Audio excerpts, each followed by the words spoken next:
All right. Welcome back to the GSMC Wrestling Laureate podcast brought to you by the GSMC Sports Network. I'm your host, Eric Rodriguez, here every Monday through Friday, 8 p.m. Pacific time. 11 p.m. Eastern time. We're here to talk about professional wrestling on the GSMC Sports Network. Thank you for tuning in. I love you guys 1,010%.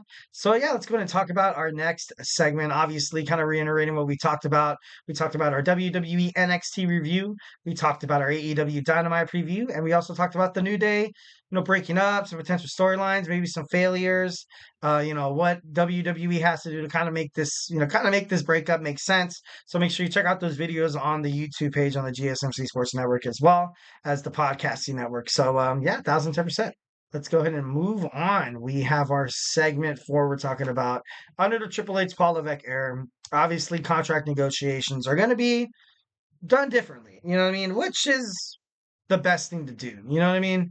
Letting contracts roll out. You know what I mean? I have a friend who has a wife that's in HR, who's in the higher ups, and she says they're going to fire somebody. They kind of decide maybe 6 months to a year in advance. So you let the kind of contract kind of roll out. You don't really kind of appeal to them a little bit.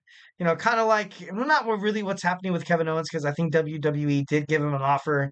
Then he went to, try to see what AEW would offer him. Obviously, AEW didn't want to match what WWE was going to give him. So right now, he kind of has to decide in itself, like, is it worth it? Is it worth it to, stay traveling with these guys that I love and respect so damn much? His best friend, Sami Zayn, Cody Rhodes, and he's doing this, with Randy Orton right now. His contract is up at the beginning of the year, so obviously there's still some negotiations you have about maybe like 4 months, you know what I mean? Which is ideal. Like, well, not 4 months. It's September. Yeah, oh, damn, 3 months. So you kind of got to get your stuff together, but sooner rather than later. And that's kind of been the philosophy in terms of approaching contract negotiations under the Triple H Paul Levesque era for WWE. The company has recently ramped up their efforts to secure professional wrestlers before their contracts expire. Unlike they used to do, they used to let it run out. And then, I feel like they'd kind of give them a chance to kind of test the market.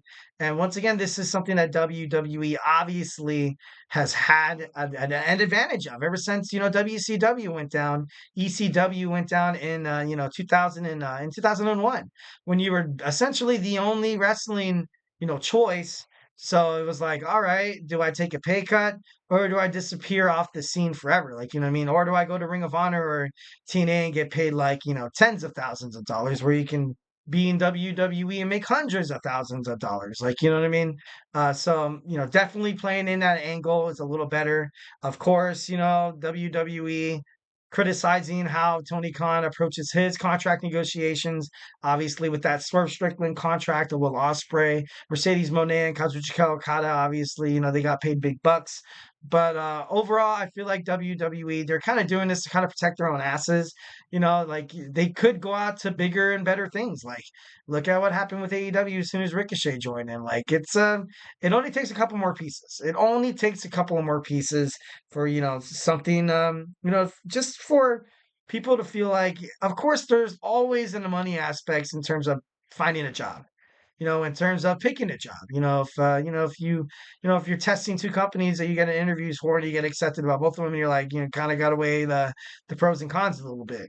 Sometimes people do sacrifice the money aspect just for comfortability. You work with a bunch of great people, like, I mean, no one's really a jerk or an a-hole or anything like that. But on the other hand, you be getting paid more money, and you work with people who are basically waiting there behind your back, breathing down your neck with a pencil, ready to stab you in the back, and try to take your job. You know what I mean? It all depends exactly, what, kind of like what you want. Like, you know what I mean? In this case for Kevin Owens, I think it would be smart for him to sign back with WWE, because I feel like WWE's not finished with him yet. He had such a promising start making out of NXT. He was kind of a joke of a Universal Champion, which, kind of tarnished his name. Like, he brought it up on SmackDown about 2 weeks ago to Cody Rhodes. And, obviously he doesn't forget. And the WWE Universe doesn't, forget as well. I want to see Kevin Owens become a champion. It seems right now a little dire for him to either beat Cody Rhodes or for him to, beat Gunther. But, I don't know, just like in terms of creativeness, it could be a possibility, because I think Kevin Owens is liked by the WWE universe. He cuts amazing promos, amazing promos. He's a funny guy. He's a really funny guy. Like it's crazy how funny he is. So 1,010%. I love the way that WWE is doing this. I feel like it makes for a better stability within the company, within the locker room. Everyone's not, like I said, everyone's not ready to stab someone in the back because they're getting paid more money than the other person is. And it's consistent for storytelling. And this is something like just imagine you're watching a movie, and I kind of got this. What's a good example? Terrence Howard. Terrence Howard in the first Iron Man, he was great. He was super great. I loved him. And then you find out there was some money obligations, and then they had to find a new roadie. They had Don Cheadle, which Don Cheadle, he was great as well. But just that goofiness, you know what I mean? Like, just that, like, all right, it's kind of like what WWE did once when Kevin Nash and Scott Hall left for WCW, and then they just ultimately just try to replace them with like lookalikes, and you're just like, it's not really funny. So for the storyline to work, you need the same actors. You need the same superstars because they're great. They're great at what they do. They get the fans to buy your product. They get to buy the damn tickets, put the butts in the seats, and buy merchandise and buy titles at only tonight. 45% off championship belts. Man, those things are expensive, dog. Those things gotta be freaking 95% off, and maybe I might get it at like 200 bucks. Like it's crazy. It's crazy how expensive those things are. So I kind of like it how they're not having no more random storylines because I bet there's a lot of there's been a lot of historic circumstances in WWE where you let somebody test the market. Maybe they got a little disgruntled and they're like, you know what? I don't want to come back to WWE. I'm going to test Ring of Honor, the independent scene, TNA, CMLL, or wherever. You know what I mean? And then WWE could have had the WWE universe eating out of this guy's palms hands. Of course, they would always sign the big stars, but it was the middle stars, the rising stars that they were kind of like, you know what? So what? Like, you know what I mean? What are they going to do? What are they going to watch? Are you going to go watch total nonstop action wrestling? What are you going to do? Watch, Ring of Honor? That was my Vince McMahon impersonation. Hope you guys liked it. Uh, but no, WWE using that to their advantage 1,010%, that they were the only wrestling promotion. Obviously, now they are not.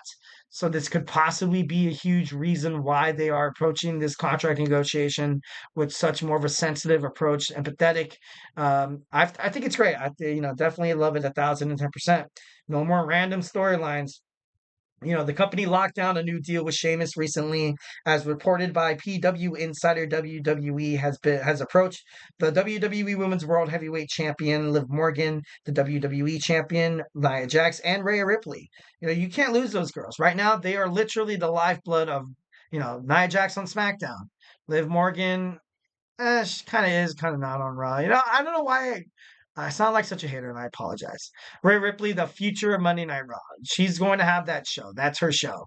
And like I said, once when WWE Raw kind of goes some more edgier content on Netflix, she's gonna push the envelope a little bit. With her entrances, her style of wrestling. She's gonna get like, it's gonna be great. I feel like it's gonna be great for her. So definitely love that. WWE noted, and I quote, looking to get new deals done ahead of time, and obviously kind of, talking about how, the success rate that they kind of have right now.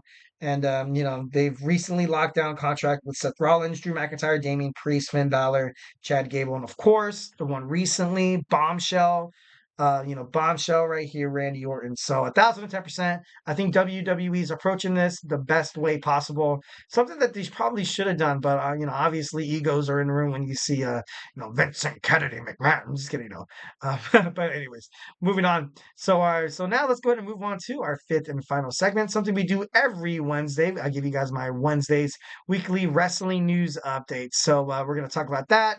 Grab your favorite snack, grab your favorite ice cold beverage, and join me here in about 25 seconds.